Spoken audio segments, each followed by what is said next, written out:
লাইনটা বড় দেখা আছে দেখো অপোজিট লিম্বস দেখো কি আছে দেখো বড় রড ফরওয়ার্ড তাহলে এটাকে কি বলেছে এটাকে কতটি ফ্লেক্স করতে বলেছে কতটি 45 ডিগ্রি ফ্লেক্স তাহলে এটা 45 ডিগ্রি ফ্লেক্স আর এটা কি এই রড ফরওয়ার্ড এই ভাবে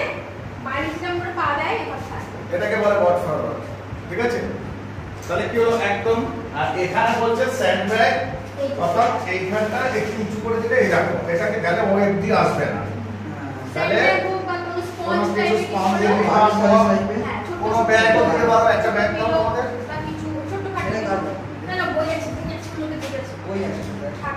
হ্যাঁ না এইভাবে দরকার নেই তোমরা বোঝার জন্য আর তুমি কমফোর্টেবল না পুরো রাখছো না ঠিক আছে এই যে এই জায়গাটা যেহেতু দেখো সমান হচ্ছে না এখান থেকে গিয়ে এখানটা কি হচ্ছে বুঝতে হচ্ছে তো এখানে একটু প্লেস করা এখানে স্থির করে এই দিনে পরে এই দেখো এই ওএফ এটা কি বলে ওএফডি মানে অবজেক্ট টু এই ডিসটেন্সটা না থাকাটাই সে মানে এটা 45 এ গুণন করে 45 এ রাখলে ঠিক আছে হ্যাঁ তাহলে এই প্যাডেলটা ওর এবার লাইট বন্ধ করো এই ওটা আবার কে তুললো ওই যে পেশেন্ট এই ওটা বন্ধ ওরে বাবা এটা ধরে নামাবে না এটা এটা খুলে গিয়ে মাথার মধ্যে পড়ে যাবে না লাইট বন্ধ